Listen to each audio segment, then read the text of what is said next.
Hello, and thanks for watching another episode of ARFCOM News, your twice-weekly dose of the finest two-way propaganda brought to you by Daniel Defense. First up today is a truckload of more trouble for the NRA. At this point, it almost feels like piling on, but they just can't stop crapping all over themselves. Dead. According to The Reload, the NRA has hemorrhaged over 1 million members in the last few years. That is almost 20% of their members gone, and that's during a period of time when they ought to have been growing strong because an anti-gun president got elected. The staggering decline in membership dues has, of course, caused a likewise gargantuan budget shortfall, which the NRA had hoped to buttress by borrowing $23 million. But even that wasn't anywhere near enough, and they ended last year $11 million in the red. Now, you might think an organization in such a predicament would be looking for any non-critical expenses where they could save a little money, but you'd only be thinking that way if you actually believed senior leadership has any concern whatsoever for the gun rights core mission, or even the survival of the organization beyond their own ability to bleed the gullible rubes still paying dues for everything they have. But if you already know all the NRA's leadership are grifters who never gave a wet fart about gun rights, it won't surprise you in the very least to find out they still spent $1.2 million flying around on private jets. But for all these folks leaving the NRA, is anyone passing their donation on to other worthy gun rights groups? Are you leaving the NRA? Are you donating to the SAF, FPC, GOA, or other worthy groups instead? What's your favorite gun rights group? And link their donation page down below so others can share the joy.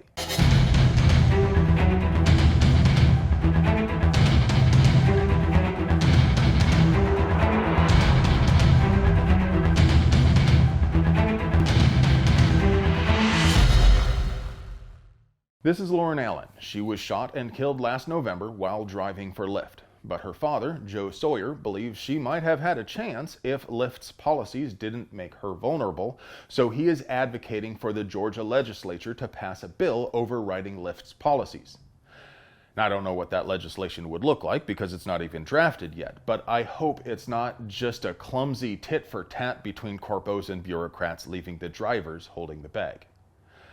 In my opinion, I think the best approach would be to make explicit in statute that if you deny someone a basic need like water or personal safety, you assume responsibility for that need.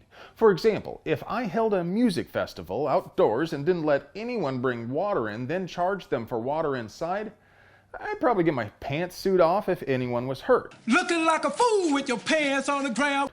Likewise, if an employer or property owner wants to have a no weapons policy, then they need to enforce the policy equally and assume responsibility for anything which happens as a result of the policy. And I'm not a lawyer because my parents were married, but it seems to me the fastest way for Mr. Sawyer to get some resolution here, and the best place to start, would be to file a lawsuit against Lyft. What do you think? Now, before we move on to the next story, though, I want to point out a particularly ham-fisted example of a common modern journalist tactic. And don't get me wrong, there has never been such a thing as unbiased journalism, but they used to at least pretend to make an attempt at putting on airs of integrity. What happens is the journalist reports a story he has an opinion about, but he knows that opinion belongs in the op-ed section, so he finds someone who will say that opinion for him, or at least something close enough to it. In this case, Larry Spurl quotes well-known author Cedric Norris Jr.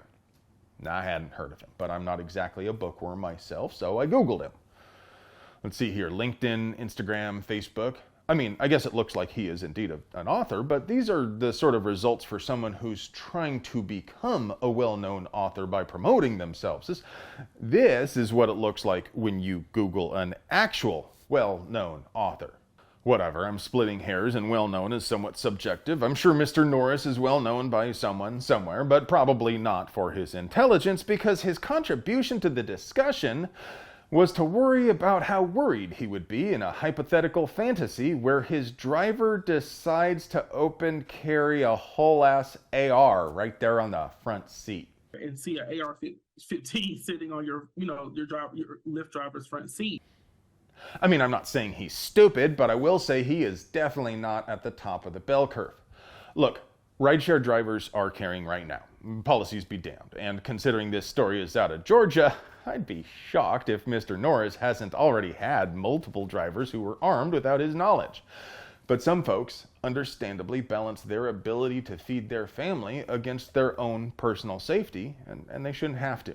If the bill gets introduced, I'll tell you how to support it, so stay tuned. Overzealous individual ATF field agents are notorious for harassing legitimate federally licensed firearm dealers over trivial typographic errors, but documents recently leaked to Fox prove a top-down intentional attack on FFLs with a zero-tolerance policy recommending license revocation as a first step.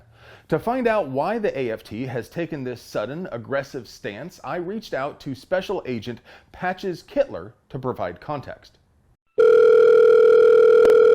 Agent Kittler, thank you for joining us. The pleasure is all mine. Thank you for having me. Critics say these aggressive tactics do absolutely nothing to improve public safety and only punish legitimate businesses for honest mistakes. What is your response to these accusations? That is a legitimate concern, but please let me point out that we said right in the email this policy is for safety, so be assured we will only revoke licenses for dealers who engage in willful violations which greatly affect public safety. But how does the ATF determine willfulness? The leaked email says a license can be revoked with only one violation. What sort of violations are we talking about? You see, only a trained ATF agent can make that determination, not the FFL holder, not you, not even a federal judge. Okay, but can you give me just a couple examples of serious, willful public safety violations? Fine. Let me see. Falsifying records is one of the most serious offenses. If someone were not to have the papers all in the ordering, say they forget to note the junior or senior for a purchaser name, or if they abbreviated the company name, it would be best practice to revoke their license immediately. Smudged ink, you know, that sort of thing. I don't know, that sounds a bit extreme. But really, these guys are small. How you say potatoes? We are really after far more serious violations, like dogs. Many FFL keep their dogs in their shops, and as you know, these subhuman creatures carry diseases and frighten good, pure citizens of the fatherland. Hang on, wait a second. Are you pulling licenses from shops just because they have a dog? At the very least, one is either the hammer or the anvil, in connection with the canine question. Okay then, thank you for joining us and sharing your special solutions with us, Agent Kittler. I hope to have you back again soon. Before we get to your moment of zen, I'd like to draw your attention to the absolute dankest gun roast channel on the interwebs. Tundra Tactical skewers every sacred cow in the gun world. No matter how based or cringe your build is, these professional trolls will find a way to hurt your precious widow feelings. They drop a new crippler every Monday and Friday at 3 p.m. Central, so tune in to find out why they still don't know what the heck they're doing. And now, for your moment of zen. Into your trigger finger. So what happens, and you'll see in the footage, is it's just going back and forth, and that Forrest Gump is just running and running. Hey friend, do you like pews and pew-related things? You want to help us keep delivering you pure, uncut American pew propaganda at the low, low price of free 99. We literally couldn't pay the bills without our sponsors. So do us a solid and get yourself something nice from them. You deserve it. I love you.